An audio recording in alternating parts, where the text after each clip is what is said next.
G&G, one of the oldest manufacturers of airsoft guns in the world, have created over the past few years an iconic gun, the G&G ARP9. And off that ARP9, they also made a 5.56 version. So they brought back the 9mm kind of look, and then they made a M4 version of the 9mm to appease as many people as possible. Now, what I've criticized G&G before is they don't usually innovate off a standard model. Their G&G Raider, pretty standard. They did come out with the 2.0, but they're still using the base Raider. G&G now has taken the ARP9 and the ARP556 and created a 2.0 version, and we're going to go over them today on which ones should you get, because they still are producing V1s and they're still producing V1 5.56s, ARP9 5.56. So which one is right for you? All right, so the G&G ARP9 V2 is a little bit different than the regular ARP9. Now, internally, they're going to be exactly the same. So G&G didn't innovate when it came to the internals of the airsoft gun. What they did, though, is take a look at how they can improve the externals and the ergonomics, as well as make it a little bit different than the stock ARP9. First off, the ARP9 V2 is going to be another 2 to 3 inches longer than the stock ARP9. You're going to have the same basic magazine release, same body for the most part. The other difference is going to be the stock. So on the 1.0, the stock visibly looks different. It's a standard, just black stock, whereas the 2.0 has these cool little cutouts. One of the other criticisms that G&G got from the ARP9 is the lack of battery space. So what you had to do is go to Airtech for a battery extender. What G&G did with this new ARP9 2.0 is they actually included a battery extender and extended the battery space, whereas the stock ARP9 is a smaller battery space.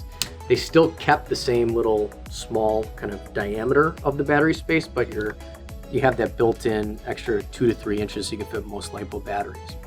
One of the other things they did, it's good and bad, is that they have this new way to extend the stock. So there's a button here, or there's a button right up here, whereas in the old one you had a little flick down lever. It's good and bad. I don't know, kind of redundant. But what they did include, again, good or bad, is like a lock feature. So when you lock it, you're not going to be able to change the stock. So pressing any of these buttons will not affect the distance of the stock. Is it necessary? Probably not. If you have a good stock, then why do you need a lock for the stock? But hey, innovation. The other thing you're going to notice with the 2.0 version is they have ambidextrous loops right here on the sides. So you can mount your slings, whereas in the old one, you had a single one at the bottom. So it gives you a little bit more ergonomics than the V1. But again, the two main features of this are the metal rail is longer. You have a different flash hider, which is more like a PVC pipe, a larger stock with a bigger, longer battery space, and that dual loop sling on the side. Other than that, that's pretty much standard. And oh yeah, you also get this little hand stop that you can remove. That's included in the package. You are going to pay a little bit more for all this, but for some people, all these cool new things are going to be worth it. So most of the same things are going to apply to the 5.56 versions of the V1 and the V2 G&G ARP9 5.56. They're the same things as the ARP9. So you're going to get the same body. You're going to get the same ambidextrous lower that they have here. The only difference on this is going to be this. They have this, the old one used to have this snaggletooth, as I called it, rail, whereas now you have a longer, just more, flat rail on the top, and you get this little hand stop. So that's pretty much the only exterior difference. It does have the same stock as the ARP9 variant, so you still get that same stock that you do there, and you do have the ambi loops, whereas again on the 5.56 you only had the single one in the middle. So the 5.56 is literally the exact same version as the ARP9, except it uses an M4 mag and not a stick 9mm mag. So one thing I forgot to mention with the stock is that also the stock is actually lower in the back. So you see You have a different height difference between the length of the stock, so you can get better shoulder placement.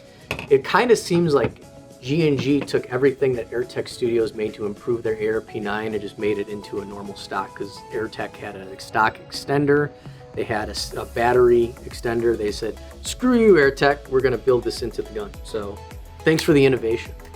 Anyway, so you've seen these. These are just gonna shoot like a stock ARP9 or 5.56, but let's go see how they perform, and let's go. You're gonna wanna do yourself a favor and buy some of these PTS mags, because they click in and they don't move. So this is the ARP9 right here. Let's go shoot.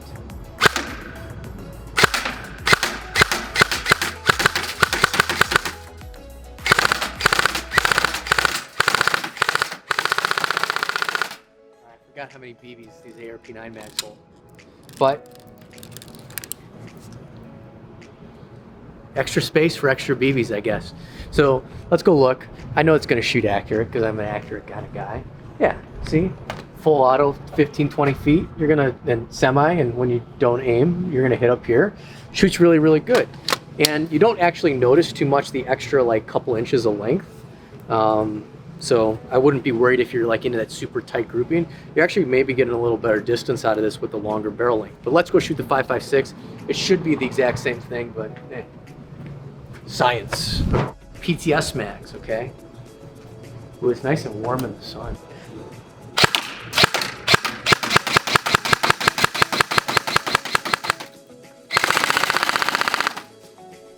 That's even better. Mag flip. All right, let's go look.